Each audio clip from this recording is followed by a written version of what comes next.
Hello, everyone. Good morning, good afternoon, good evening. I know we have members all over the world, so wherever you are, thank you for joining us. This is very exciting. Feel free to say hello in the chat, introduce yourself to others joining. For those who I've not had the pleasure of meeting virtually or in person, my name is Joshua Goodfield, and I have the absolute privilege of being the executive director of the VC platform community. And thank you for joining us. Thanks for taking time out of your day or evening to be here. If you're not familiar with us, VC Platform is a community of over 2,100 members across 1,000 firms in 45 countries. And we all exist to unite the operators in VC. And we also know we have many founders and VCs and operators joining us who are not in the community. So regardless of how you found us, we're just glad you're here and thanks for being part of this. I am delighted to host this series with our friends and supporters at Velocity. If you don't know Velocity Coaching, they are a heart-based executive coaching business, and they drive results for founders using research-backed methodologies. I have been a longtime client of Velocity, very much the beneficiary along with thousands of our members. And so we are just delighted to do this with them and work with them. It is an absolute privilege to introduce John Baird, who is one of the premier executive coaches in Silicon Valley. And over the past 25 years, he has worked with top leaders at startup organizations and Fortune 500 firms, such as Apple, Nike, Twitter. He's founded several companies, including Executive Edge, Edgeman Coaching, and the Velocity Group, where he is currently the chairman. And he serves as a fellow at Sapphire Ventures and on various nonprofit, local, and national boards.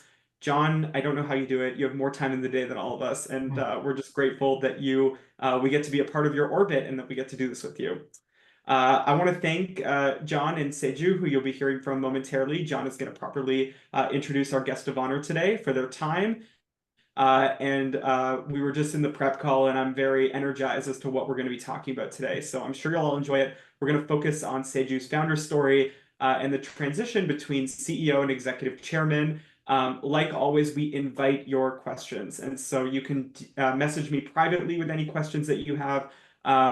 We never have an overwhelmingly giant group. And so if you feel free to plug it in the chat as well, we want to make this as intimate as possible, as conversational as possible. And so we absolutely invite any questions you have. Saeju told me to only pick the good ones, though, so I'll do my best. Make them good. John, I'm going to pass it over to you. Okay. And thank you both. Looking forward to this. Great. Saeju, it is so nice to be with you. I feel like in some ways, if we could make this somewhat like a coaching session, right, Saeju, as we're just having a conversation, it makes it just real. And what I valued so much with you is just how authentic you are. And it's been so great to be a part of your journey. Many of you probably know the Noom story and a little bit about Saeju, but he is the co-founder and the executive chairman and former CEO of Noom. And of course, Noom, is the leading digital health company, founded in 2008, right, Saeju? 2008, right? And its mission is so outstanding, helping people all over the world to lead very healthy, better lives through mainly behavior change. Under his leadership for 17 years, Saeju was able to secure a lot of money, $675 million from a lot of premier investing firms like Sequoia Capital, Silver Lake, and grew the business to a just unicorn status. Wonderful story. In 2023, he transitioned to the role of executive chairman, continuing to actually drive and shape the strategy of Noom, its vision and strategy, which he's continued to lead. And again, he's very involved with the World Economic Forum, serving on the Healthy Workforces Initiative Steering Committee. He's also a member of the 2024 class of the Aspen Institute Henry Crown Fellowship. We should talk more about that and what that means and that experience for you. And I think, again, he's received so many prestigious awards and accolades, the EY Entrepreneur of the Year, and I think that award was in 2020, right, Saeju? So, Saeju, it is just an honor to have you with us today, and thank you so much for this time. It'd be interesting to start off with just now you're in this executive chairman role, As you look at Noom and what you built, what are you most proud of that you've established as a founder and a CEO? Thank you very much for having me today, first of all. And also it's absolute honor that I can be here to share my experience with the fellow investors and the founders with my mentor, John Baird. It's a gift to me, so I want to say thank you first. To answer the question, I am very proud of our Noom, the legacy, the platform that we created, the platform that using behavior change can deliver healthy outcome. Nowadays, people talk about behavior change quite often. And I think I can claim that we should get the credit, Noom, because when we started the company, Noom, behavior change approach, the market was not ready to understand what do you mean behavior change. But we applied behavior change is a very strong method. We can deliver healthy outcome. We've been educating the market. We introduced our service. We changed the way the healthcare was focused toward sick care treatment, but we made a progress that we made a change from sick care treatment to preventative approach first. And I'm very proud of that we pioneered and we built a scaled company, the most scaled business in behavior changing platform. I'm very proud of that. Noom is nationwide, well-recognized household brand with a high trust. We have touched millions and millions of lives and we deliver healthy outcome. That alone, I feel very good. And I get excited about the future because in order to make a real big impact, we need a platform. And I think we create a foundation that we can now think even bigger, that we can make a bigger, greater impact to the community. So that's my pride. You know, it's interesting, Saeju, when I think back, we did a lot of different 360s in the time we were coaching. And one of the things we do a lot of at Velocity is try to hold up the mirror and give you feedback. And feedback is truly a gift. It's interesting to me that you are in our book, Edward Sullivan and I, our book, Leading with Heart, right? And you're in the chapter that relates to values, the Noom values. And Correct. I remember getting feedback in your first 360 about how Saeju leads through values. What does that really mean to you and the impact on Noom for you? So for me, value is I wanted to run the company the value-based. The reason why we found the company, I always wanted to remind ourselves, starting from me and our people at Noom, we call them Noomily, and our users, Noomers, they understand why we found the company and why we are working on that matters. Because aligning this like in the region of the company being exists, the founding story, and our company mission, the founding story, the product, and the users all aligned is extremely important. That way, our every single effort can deliver great outcome. Noom was able to recruit great talent because our mission is strong and they want to participate to make the world a healthier place. Simple, but very bold and strong. We applied our empathetic approach to our users because we are kind, we use science, we are kind, we have a heart. We are empathetic people. If you ever use Noom service, you'll experience that Noom comes with a lot of smart touch, and also we have a humor there. We care, very important. And we want to apply the same culture into our company culture as a part of our value.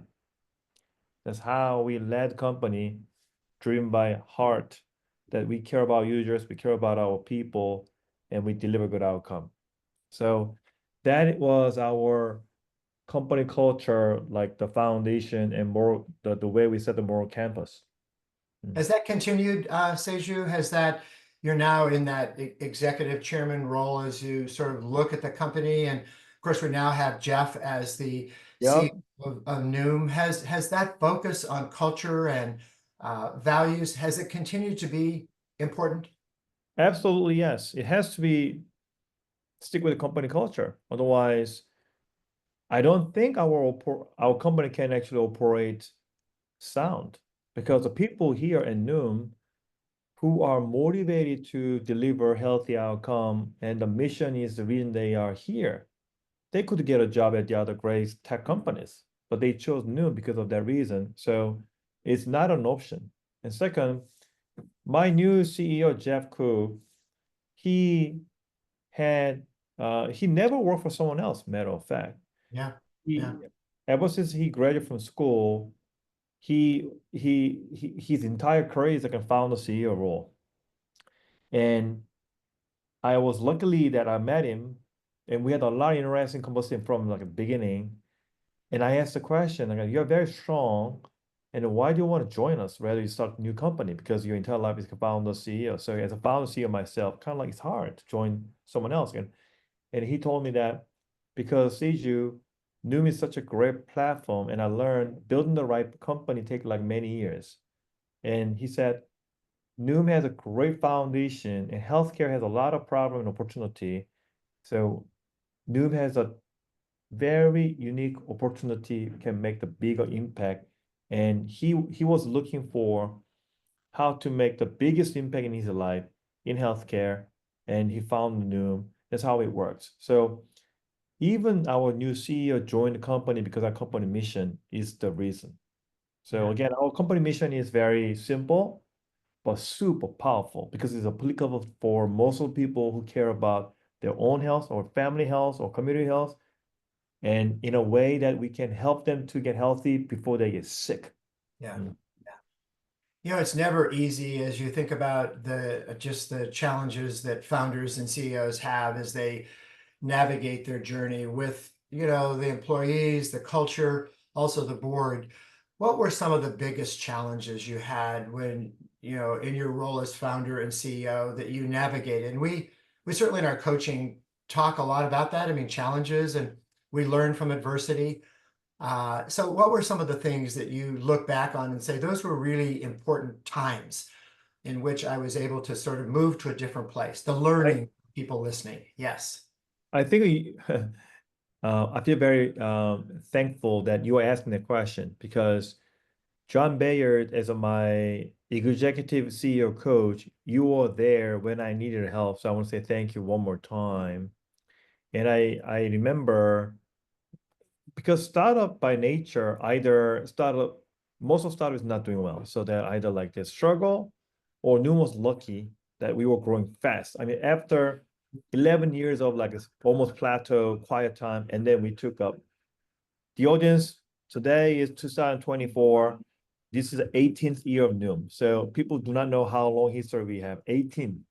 So out of 18, 11 years, our Noom from the birth of the company was very quiet era because we didn't have a real business, but we had a lot of product attempt.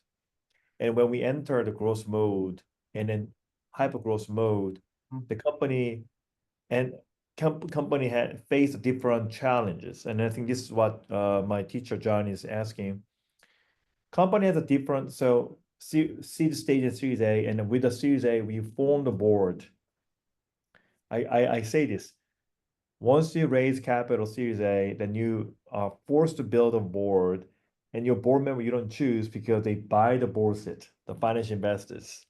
So be careful with which board member you want to invite. So it's not just, you are not taking just money out of the investor, you are giving a seat that the new board member will govern your business and will participate to operate the business together. So it's extremely important. I think inexperienced founder CEO often make a mistake. They don't put the great effort to reference check about the prospective investors and the board members, but it's so important. The VC investor brand name is important, but who is going to be a partner out of that company is more important.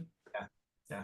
So I would just say over Noom's growth, we had three different the composition of the board members, because Series A, they were early investors, and around series Sequoia Capital, Growth Time, and now we have investor from Silver Lake, which is private equity firm. It's just different time of the company, Yeah. and Yeah. over 18 years, different. There's a lot of years that VC wait, but they cannot wait forever because they also need to return the money to their LP. So because of the condition, that board composition evolved, and because it evolved, the founder CEO has to be very thoughtful and mindful about who to invite and how to work together and how to prepare for their graduation and then fulfill the new board members because it takes a time, more than a year often. Mhm. Finding a right board member take a year because once the board member arrive, then usually they sit on the board for years and they can make a great impact either, or they Yeah. can also make a negative impact or distraction. So I cannot highlight enough how important it is to having a right board member and right board dynamic. Yeah.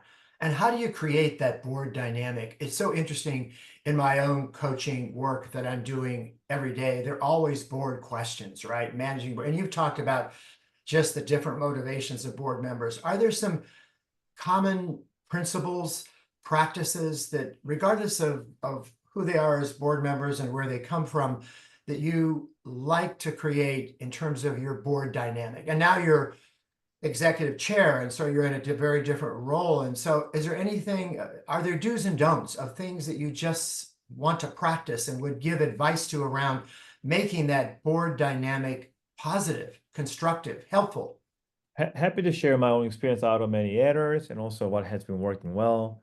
I think the overall communication is must, Mm. meaning like having a communication is very important because the board member by nature of their job, they may not have a full access understanding of the the details. And based on that, they may give less sharp advice and opinion. And often CEO and the management team may not appreciate that input, although their intention is very good. And I have experience from myself as a CEO, and I also have seen that. So that create unnecessary the tension between board and management team. So either side, I recommend CEO and management team do a good job to update with the right cadence, rather use board as a checkbox, right? So truly provide a good information before the board meeting, and also maybe if needed, which we do, create a special board meeting for a specific topic. For instance, Mm. our new business, we have a B2B, which is we are heavily invest now. And B2C is kind of well-known business, but B2B is kind of new business for our board member, for instance. We create another extra B2B deep dive session.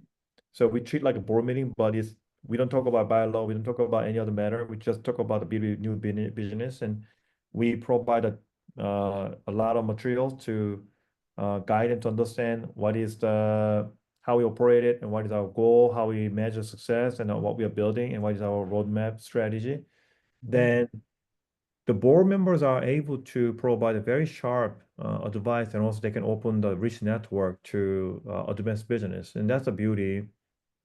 And that's also a great opportunity. The executive can actually debut their role to the board because often CEO, CFO are the face of the board meeting because they run the board meeting to the Yep. board. But imagine if there's a deep dive for B2B session or marketing session, then for instance, the VP level, the executive who often do not be invited to the board meeting can be invited because they are, at the end of the day, they run the department and they can explain and go one level deeper conversation, which investors appreciate that because investors also want to, board member investors want to have a little more grabbable information so they can actually provide a better advice. They are aware they don't want to give a generic advice. So that's quite good. So that's my recommendation. And second recommend don't is if the board member became like more than 5 or 9, then the CEO chair need to communicate with the entire board often because I have seen that before. Some board member misunderstand if they heard new news from the other Another board, board member? not from the CEO Yeah. or Yeah. chair, then they don't feel appreciated, and that's not good because it create and why am I not getting this information directly from the company? So that's not good. So just a simple trick, just make sure that the entire board treat the same way in terms of communication and also context information. That's great. I also have seen the successful case from the other company that you may appoint the one of the active board member become like uh, uh, being charged for socialize among the board members, meaning Mhm. because each board member has Communicating their own message, agenda. right? Says Correct. you're communicating to others. Yeah. Socialize. Just spend more time among the board members because often the board member arrive different time and they are working for different company and the VC or P firm board members their goal might be different than independent board member and Yeah. also the management team board member. So having more socialized their opinion, their status, their interest is actually important. That way they understand what part is aligned, what part is not aligned, and it's okay. Yeah. By doing so, the company can receive the most benefit.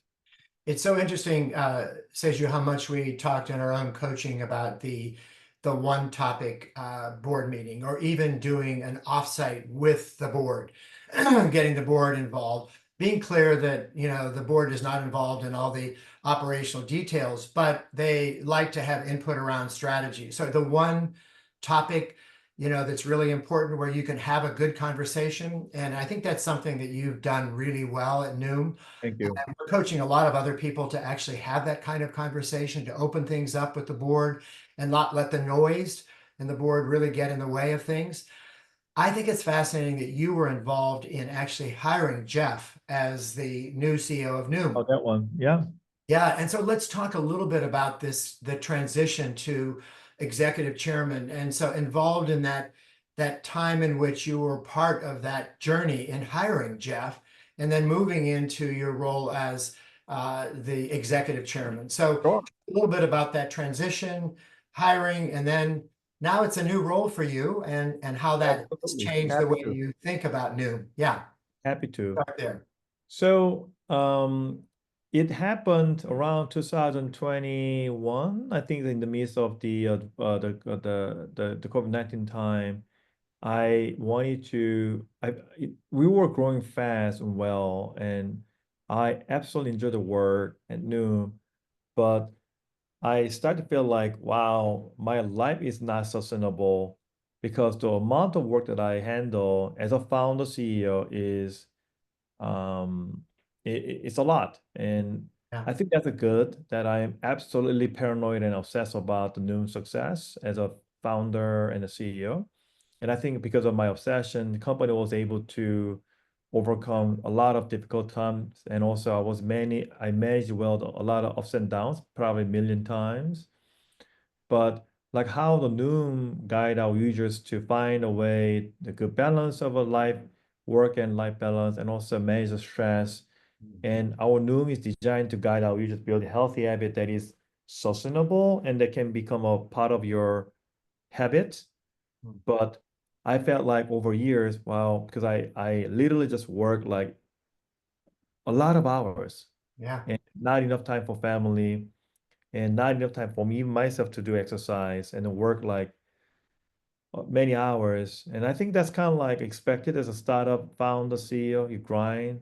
But Mhm. my grind was like an abnormal for more than a decade. Right. It I was was a big topic of our conversations, right? Just correct, balance of life and stress caused by all the things, correct, correct. right? Yeah.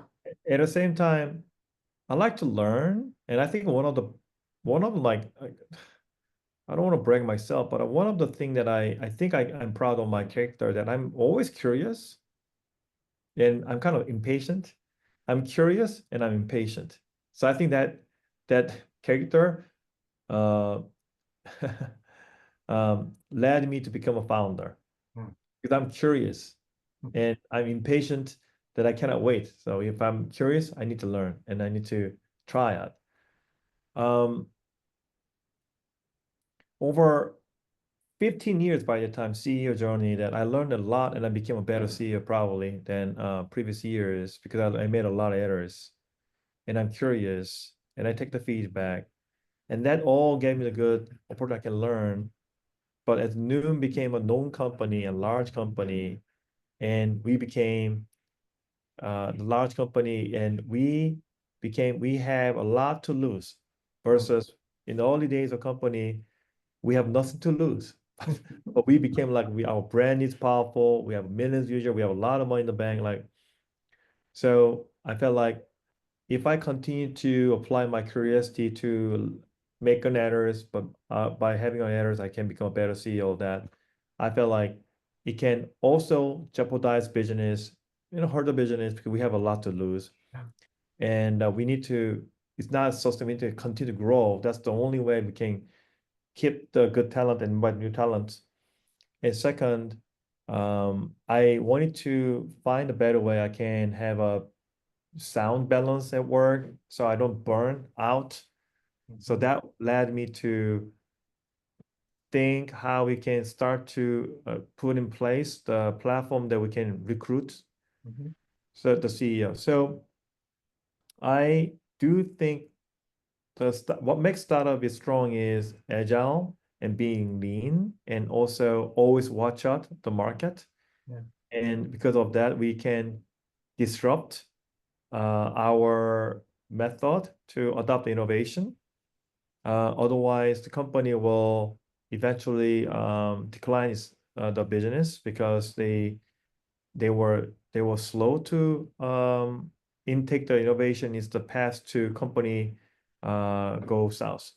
So I want to show the role model that there's no sacred cow that no anyone should be challenged in order to adapt the changed environment. And I wanted to create a very good role model. And also, because from day one, even before I found company Noom, I was inspired by the book. It's called Good to Great, written by Jim Collinson. And that book concept is Jim reviewed the company that lasts more than 100 years. And how nice is that? So what is the secret that some company can last more than 100 years? And I was so much inspired by that book and also inspired by the great schools like Harvard, Stanford, MIT, Princeton has like a renowned school that the school has more than 100 years history and still growing. And why? So at some point, me as a founder CEO, of course, my time there will be time that I need to stop or step down. And I wanted to find a way I can do that in my time, whether I became less good. So that was a topic 2021, and then we decided to do that in 2022 with the board. And I Well, told it's them, also interesting, Seju, with this one, how you were so active in the hiring of the CEO, right? Because of your commitment to wanting to have the company adapt to the changes that were needed in the company and the willingness to help with that transition. correct, And so I remember in coaching, you talked about what you wanted that CEO to actually be. And so right. talk about how active you were in that hiring process. I mean, you interviewed them all and you had Oh a major stamp on that leader that was needed at that point in time to continue the growth of Noom. So talk a little bit about that, and then we'll get into your executive chair and how that role is playing now for you. Yeah. that was a lot of work that we had to. So I told our board that I'd like to lead the search project. I want to hire the company and I want to lead searching person with the help. And I met a ton. I met so many great candidates. And that was a great learning session for me too, that I met a lot of CEOs or CEO candidates. And that gave me another perspective that, oh, new leadership, different leadership. It's a great way to learn, to be honest. And I did not want to rush because I know, and it's my just rule of thumb, I know if I rush, then I will likely make a mistake. So I did not want to How make a big long, Seju, mistake. how long did it take? It took 11 months. 11 months for the search. I know it was a major focus of our conversation. In fact, I met at least one of the candidates at one point in time. Right. Remember that we talked All right. about 11 um, months. Yeah.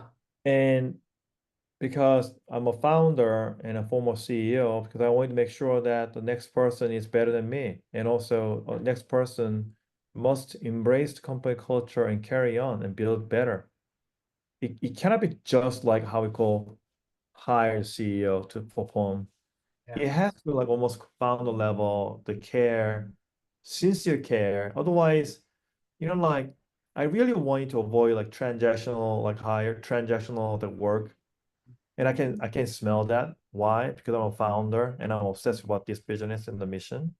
So I can just over interview, I can smell. Some people just want to get You know it a when you see job. it, right? Yeah, right. Yeah, there's a lot of like nothing wrong about it. It's kind of like many corporate executive apply that I can sense that they could get a job at the other Noom level company and they're looking for some tech company, good job, highly well paid. We have a kind of famous brand, so being a Noom CEO, I think that's quite cool, I think. So those people was kind of out, but I was looking for who care about company mission and story and why the story align with the person story. And that's what I paid attention with no time pressure. Again, because I knew if I rush, then I will make a mistake. And I cannot allow to make any mistake for Noom because it's our baby. And we deserve to have a good leader. And then I met the Jeff Cook. I met Jeff Cook over the call and I liked him. So I offered, we got to meet in person.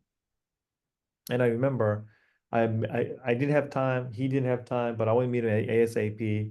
So I was arriving from the West Coast, Palo Alto travel. I was arriving JFK and yeah, and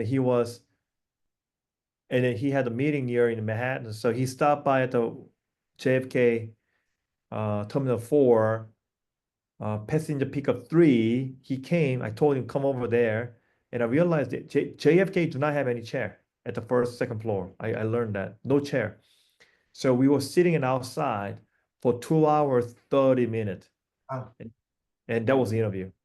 And that was not good enough. So I told him I gotta go. You gotta go, but you get your car, we'll get my car, and we'll continue to talk. And we talked more of the 40 minutes. So it was more than 3 hours call. And then I told him bring back your vision, product ideas, roadmap to rehearse and get your ideas. And then he brought that up and it was quite good. It was kind of very natural. And I told my board, hey, I think I found a good one that his roadmap practice with the limited information is already good. And I think we can even convert this homework to as a working session. We yeah. can apply that today, actually, exec session like that level. He's thoughtful. So I liked it. And lastly, I was looking for talent, the executive CEO, the CEO that who can complement well with my skill set because I intend to stay and continue to work hard as a executive chair. I think there's a lot of ton of work I can do, which I am very happy right now. So I wanted to find a candidate who has talent that I need the support and also vice versa. That CEO can need my help. And that's how I searched and I think I found the right one. It's so fascinating how you're concerned for values and culture.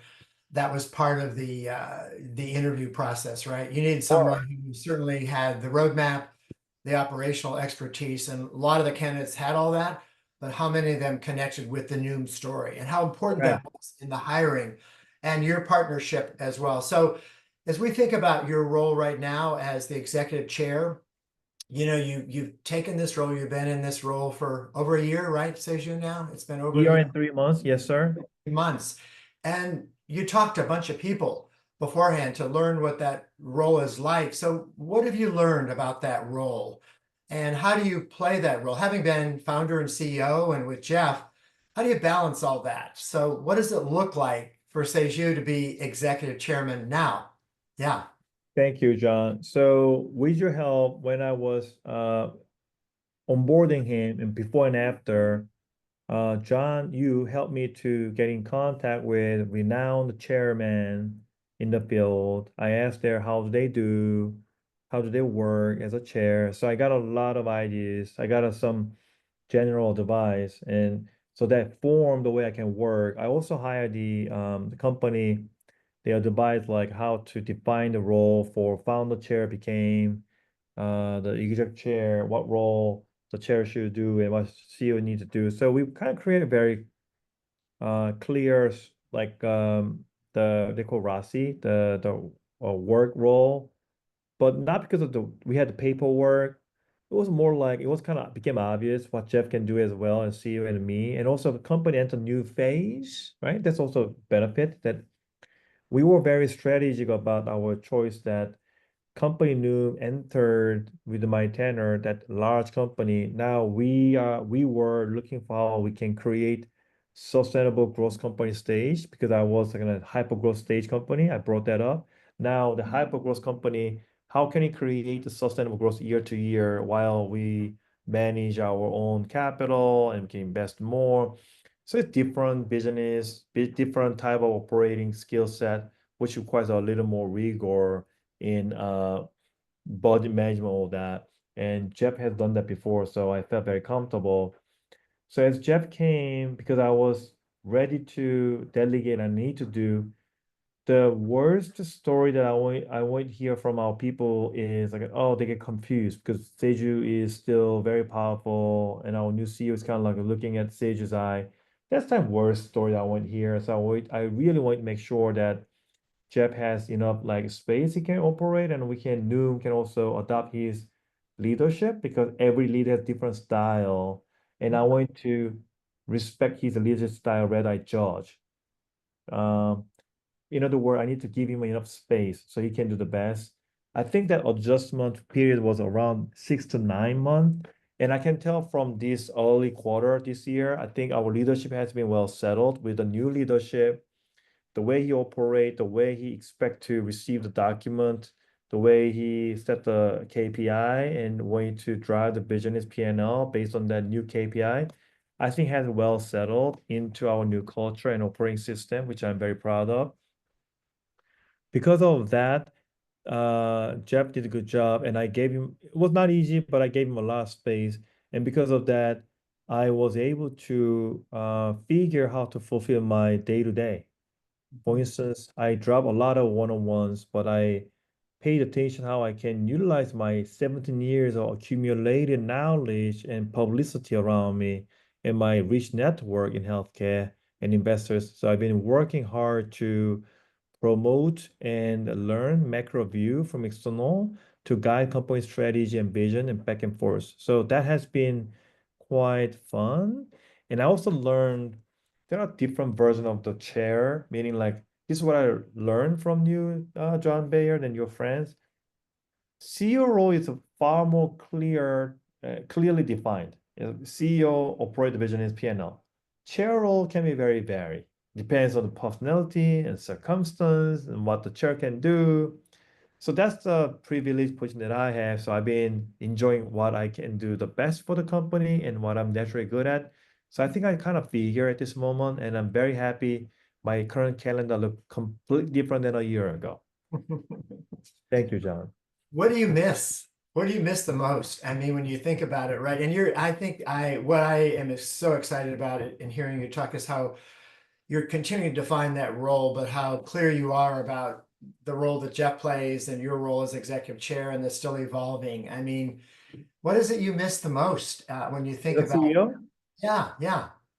Maybe because it's only 1 year past. Honestly, I actually discover more benefit and I feel very thankful. I start my day with gratitude. I did before, but now even greater level gratitude. Um, to tell the truth, I actually don't like have that much like reservation of the CEO role because I think I did it well and I gave my life. I worked really hard. So that part I'm proud of myself that I don't need to look back. Yeah. Sense. So I did my best. So that's good. But I understand your question. I sometimes miss the mm,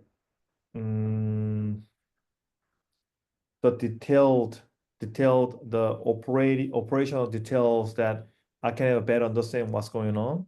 So, Yeah. and then I can make the decision on the spot. Yeah. That part is kind of like I used to do that all the time. This day I don't do. I do more grand level with the Jeb and the rest of board member. but it's not like an, oh my God, I wish I can do that right now. It's not that, but sometimes that I remember I did it Just all the time. solving those problems, right? Having that data and solving those problems. Correct. Yes. Correct. I actually do apply that desire in different way, meaning roll up my sleeve and do something. I can do a lot again because I have a lot of accumulated credit over Noom as a CEO before, and I am well plugged into the healthcare network. So a lot of area I can actually make an impact and to help the company Noom. And that part is part of the CEO job and extension. So I like it, and I feel very thankful I can do that. Yes. You know, it's interesting to think about learning for you in your journey.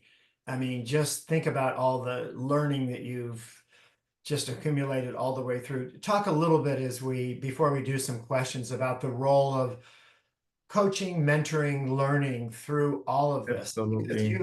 you've just had this story that's just amazing with Noom, and you've also transitioned pretty smoothly. I mean, certainly challenges through the Oh transition. yeah, very grateful. There's so many, but in many ways, and also Grateful. a good place in life right now too. So, what do Right. you attribute all of that to around the role of learning in this whole experience? I'd like to share my personal episode to answer your question, how I actually found you, John Baird. So I met John Baird around 2020, pandemic time. The reason is because 1990, 2019 and 2020.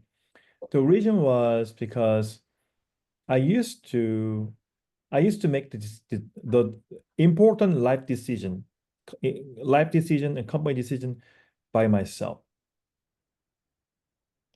For instance, I dropped out college and I never consulted with anyone. I told my mom after I dropped out college, like that.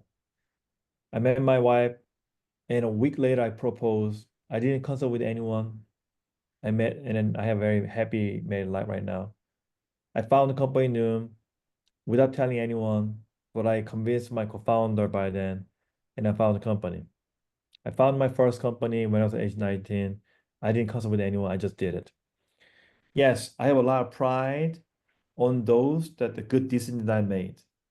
I also have a lot of regrets that I made a decision too quick because I was too decisive and I did not consult with mentors enough.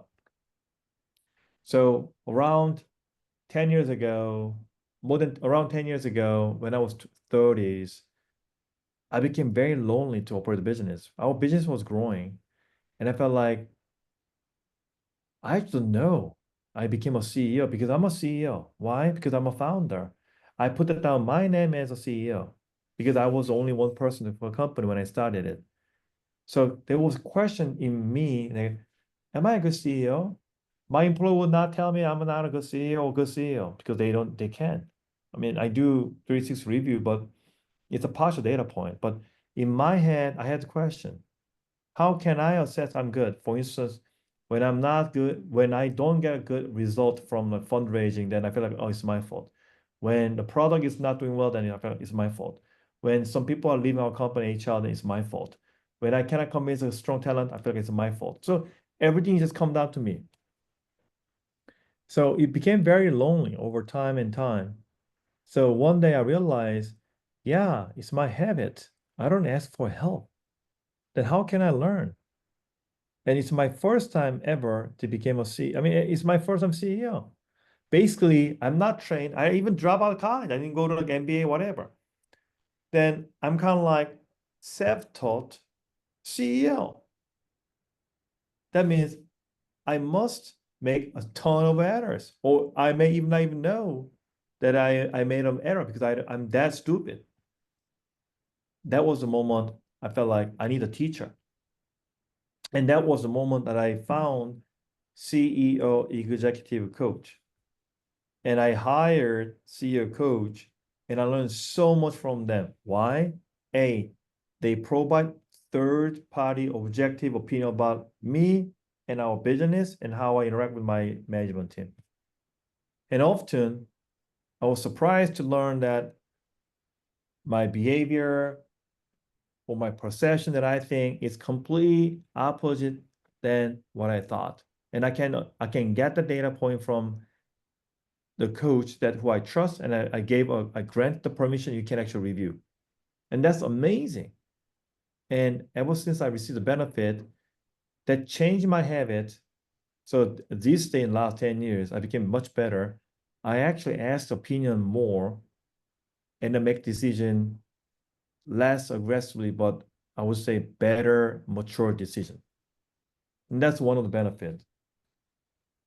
I think, Josh, we may be at that point. I'm looking at this being about 9:45, or what is that, 12:45, Seju, back in New York.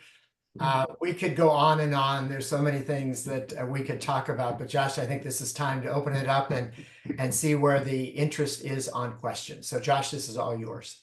Oh, thanks. And so I got one message, a private message, just about how you've been able, Seju, to navigate the business during, I guess, the last few years in terms of COVID and like the weight loss drug phenomenon that's going on now. And just so in periods of peak disruption to the industry, just any insight there as to how you've managed. And before you answer that, I'll just invite, I see we have two questions in the chat. You can either privately message me or put it in there. We probably have time for a couple more questions, so feel free to drop those in. Thank you, Josh. So Josh, repeat the question quickly, please. Yeah, just how you've managed like kind of extreme disruption in the industry. So COVID, can't go to the gyms, that sort of stuff, and then also the weight loss drug phenomenon that we're seeing now.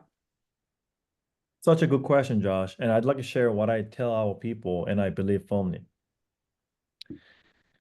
I believe the company can continue to grow if they always monitor the market and ready to change, adapt the changed environment, and ready to disrupt what they believe is the right way to build a business could be wrong tomorrow. So it's kind of like almost paranoid to think about the market, watching it all the time. Yes, I agree. I acknowledge that. That's why running startup is quite a stressful job because you always kind of monitor. To be honest, like I have like a bad habit, maybe bad or kind of like not reasonable habit. If something, if every day, if I let's say if I finish my day with no new news, I don't like it because I feel like I'm missing something. Make sense to you, John? It's kind of like radar. Like think about like radar. We are watching, monitoring the enemies of crawling up to our base, and I have a radar through my executive, by myself, my investors. We are monitoring what's going on in the market. If I don't see any crawling up, then probably my radar is kind of like a dull. It's not working. That's how I feel about it. Why am I saying that? Because the Noom is now a target. As we became a big company, and a lot of companies think I see the deck all the time from the other VCs out saying, "Hey, Seju, you are now a target that this company want to disrupt your business." I get it because that's the way we also grew, and I get it. And they either want to disrupt us or they want to sell the business to us. So we review the company all the time. We buy companies, M&A. So I told our team, I've been telling, and I think that way from my heart, we need to be ready to change all the time. There's no such like a strong business model we figured, and we can repeat that all the time. We always worry our current product market fit will outdate it very quickly. We are aware. So there's a strategy session. Very often we think about it, and we are ready to disrupt ourselves. My last words to answer your question, in our historical revolution, if you see all the animals, the most muscular animal is not the one that lasts. The animal can adjust based on the change of the environment, usually lasts over thousands of years. Company the same thing. That's why leadership, product market fit, company culture always has to be ready to change and evolve, not react. Proactively evolve is the key. Yeah. Josh, I saw some other questions coming in too. Yeah. Yeah, I'm gonna ask that. Sung-Hoo Huang asked from another interview. Seju, also talked about how he treats employees by giving them trust first before getting trust from them. The one thing I want to ask for Saeju is how he specifically gives trust to them, and from what he knew that Jeff would be the one for the next CEO. Mm. So such a good question. Thanks for watching my other interview. So that's my personality and my trait, to be honest. Meaning, I don't want to say my way is right, but I will say this is who I am. This is how I do. When I meet new people, okay, this is my general. It's not me as CEO or Sage as a human. This is just who I am. If I meet new person, I suspend my judgment as much as I can. And I give a chance to talk what we want to achieve together, especially work environment. And I get to the real, like I get to the point. I get to the point. For instance, a talent want to join our company. Jeff is one of the example. Or let's say investor want to invest in our company.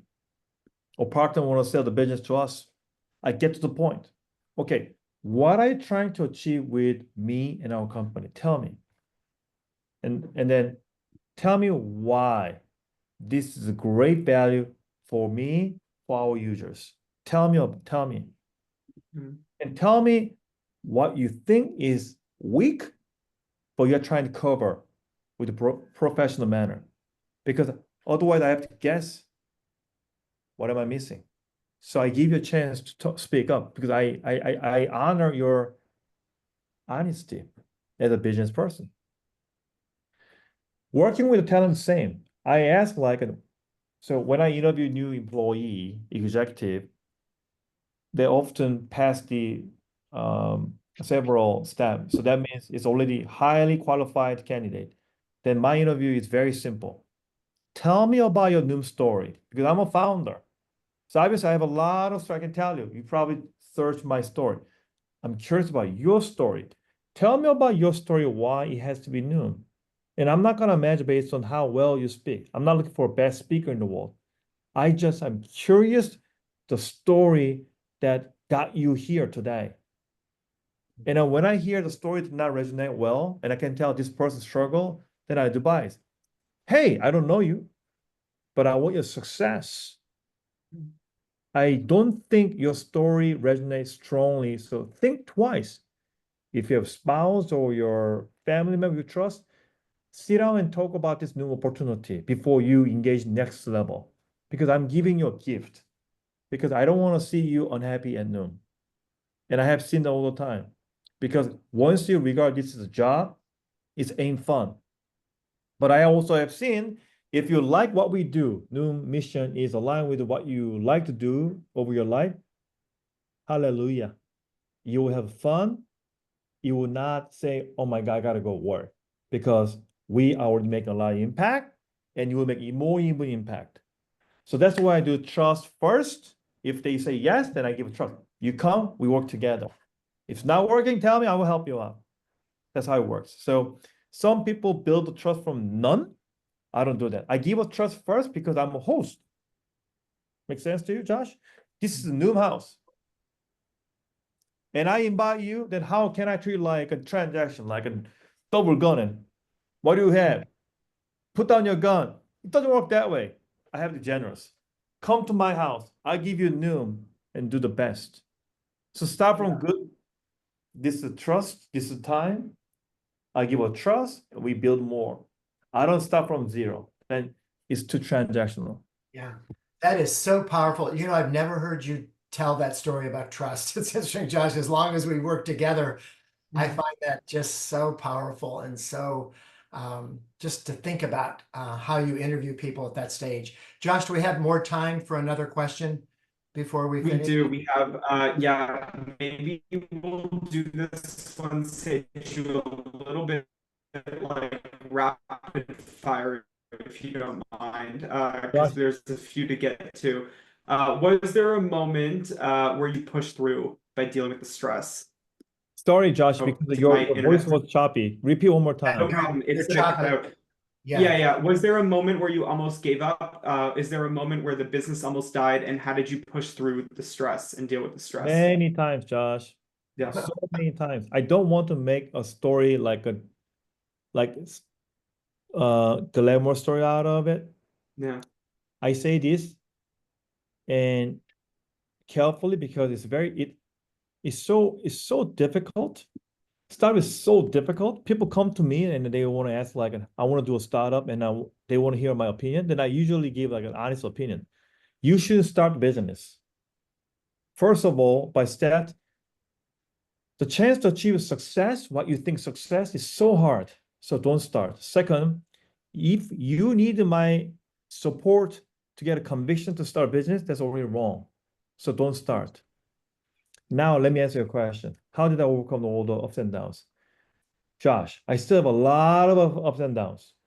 And I knew it, and I know, and I will continue to have it. Probably God gave us enough stress that we can handle. Okay, Noom has a lot of resources, and I'm very, very thankful about that. Okay, I'm very thankful. We have a lot of resources. We can buy a company, we can invest, we can hire people, blah, blah, blah, blah. But we also have like a very high stressful complications to operate business. I used to don't have that. Now I have it. But do I think it's bad? No. Do I complain? Not at all. It's wrestling is kind of like a fair because over 18 years, my entrepreneurship muscle has been built up. Does it make sense? So I have a lot of scar, hurt, but that gave me another muscle that can handle that stress. Then how do I manage stress? Is a question you have. Not that I want to promote Noom, but to be honest, I learned through Noom. Having a healthy habit as a foundation, period. And I'm sorry, audience, you may looking for something specific, amazing, single trick. There's no such a thing I found, unfortunately. What do? I go to bed early. I wake up early. I try not to drink because drink impact the quality of sleep the next day. It's not easy. I don't watch Netflix at night because I need to go to bed because Netflix is so fun. And often I watch like maybe 2 shows, 3 shows, then it's 1 o'clock. It impacts my next day performance. So the way I see my time is kind of like I treat myself like an athlete, professional athlete, right? I do exercise in the morning and then I try to meditate because I want to make sure my body, my mind, my soul is ready to handle next level challenge. And I gotta tell you, Josh, grinding work, do the same grinding every day, difficult. But if you have a strong body and sound mind and soul, then you can actually handle. And I have good news. Through that painful period, if you're a good, passionate founder, you will definitely find a creative way to figure that challenging environment. That challenging environment is the actually recipe to help you to figure creative solution, which often become the recipe of building $1 billion product market fit. Make sense? Makes sense. It's Yeah. wonderful. So important. So I'm sorry I give you a generic answer, but I have learned that over and over and over and over. People give up during the difficult time. It's kind of like you're cooking in the middle, you stop the stove. You gotta deal with it, pay attention, stick with a healthy lifestyle, be disciplined. That way you can manage a stressful time. Do exercise, go to bed, do not drink, think positive, repeat, treat your body and time like professional athlete. That's my $1 million advice. Saeju, I would say that because of those practices, Josh, that Saeju is defining right now, the professional athlete, et cetera, there were so many downtimes that we talked about in our coaching. And because of those daily practices, we were able to step back and actually solve those problems, right? You can solve problems so much better. You can work on the controllables when your mindset is right. So those practices really help get through the really tough times. So I really appreciate that comment because that was a big part of our coaching as we dealt with adversity through all. Absolutely. Having Josh, yes. having a CEO coach like I did with John Baird, I strongly recommend to have a right mentor CEO coach with the right cadence. Do not meet when you are only in trouble. Why? Because often it's too late. So have a periodic meeting, the cadence, meet the coach. That way you can always calibrate, am I doing okay? Again, treat yourself like a professional athlete.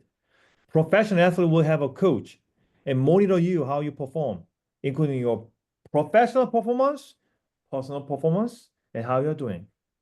Having that person is good to barometer, set the barometer and calibrate. That way we can be a great fearless leader. You can overcome the downtime.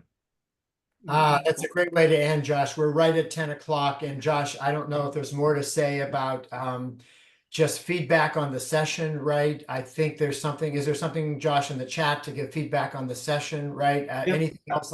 Kremi just dropped a survey link. We'd love if you could fill that out so we can continue to make these better. And John, Saeju, thank you both so much for your time. This was uplifting, inspiring, and I'm going to treat every vendor and employee I work with like a dinner party host now. I think that's the one of this. Yeah. And Saeju, thank you so much for being who you are, not only in our work together, but today as well. So authentic and real. I appreciate you so much. Thank you, John. Thank you, Joshua. Yeah. Thank you for this opportunity. I can share my humble experience with the fellow founders and investors. I learned so much from the other great people. I hope this session was helpful as I received so much help from the other good people. Thank you. Good luck to your business. Cheers. Cheers to all of you. Thanks, Josh. Thanks, Kremi. Thank you. Thanks, Velocity. Thank you. Cheers.